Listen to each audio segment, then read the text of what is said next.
gani katikati ya kukiri dhambi na kutubu? D'abord, quand nous prenons le mot repentance, Tunapoongea neno kutubu, il y a la bonne repentance kuna kutubu mzuri et la fausse repentance. na kutubu mbaya. La mauvaise repentance, Toba mbaya, au-delà du mot lui-même qui signifie métanoïa, changement radical, parce que c'est du grec que les gens...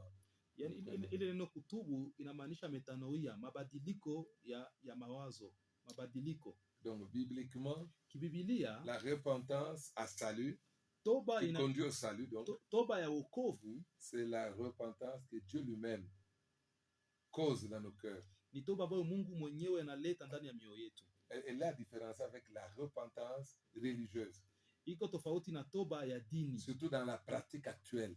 Zaidi sana kisa tu wanaishi leo. Dans la pratique actuelle de la repentance, kisa watu wanaelewa toba leo, c'est purement religieux.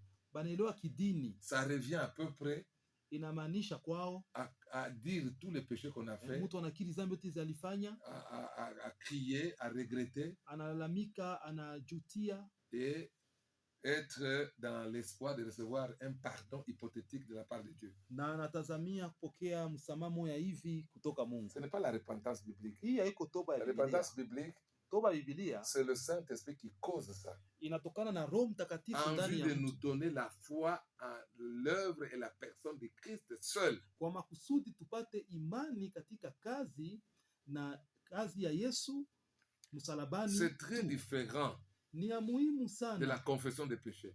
Ni tofauti sana. Confession du péché n'est pas la repentance.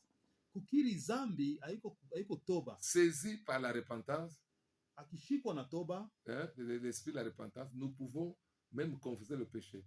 Kama mtu anashikwa na toba, pleurer. Mtu anaweza shikwa na pleurer, confesser le péché, ce n'est pas la repentance. Mtu anaweza shikwa na toba na kukiri dhambi yake, lakini kukiri dhambi yako kutubu. Nous changeons de cœur. Toba maana moyo inabadilika. Nous nous tournons vers nous-mêmes pour faire quelque chose. Tulikuwa tunashitegemea mbele pour satisfaire Dieu. Kwa kufurahisha Mungu. Mais là, nous nous détournons de nous-mêmes tunaacha kujitegemea pour croire au travail de Dieu en Christ. Kwa kuwa tunaacha kujitegemea na tunaamini kazi Mungu alifanya katika Kristo. Quand nous nous tournons vers Christ, nous focalisons vers Christ. Tunapomwelekea Kristo, alors nous sommes dans la vraie repentance. Hii ni toba ya kweli. Quand nous focalisons sur ce que nous devons faire pour satisfaire le cœur de Dieu, là nous sommes dans la fausse repentance. Tunapoangalia vya kufanya ili tufurahishe moyo wa Mungu, la Bible montre Judas. Vile ongea juu ya Yuda. Il s'est repenti d'avoir livré Jésus.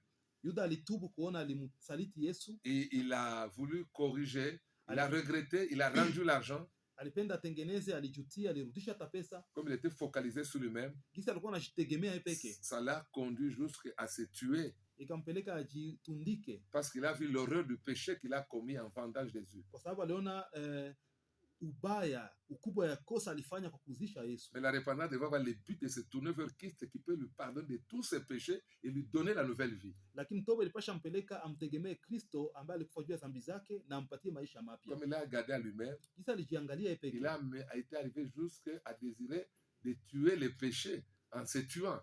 Akafikiria tamaliza dhambi akijitundika.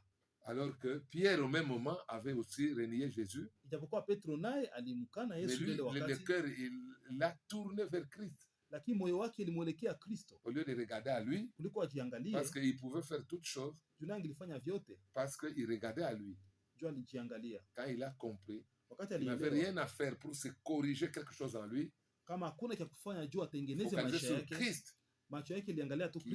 Qui a donné sa vie pour lui, en qui il a la rédemption et la rémission du péché, qui a reçu la nouvelle vie.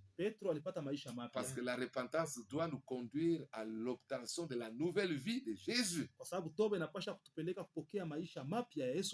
Amen. C'est ce qu'on peut dire dans un peu de mots. Amen. Mahali kote munaotufuata tunasema asante na Mungu apate kuwabariki na Apotre Max Mwamba. Tunasema kama uko na maswali, unapenda kupata miangaza neno la Mungu, ita ku 09 91 26 74 67 na ku 085 277 52 68 085 277 52 68 09 91 26 74 67. Hii ndio manamba ambazo tunazo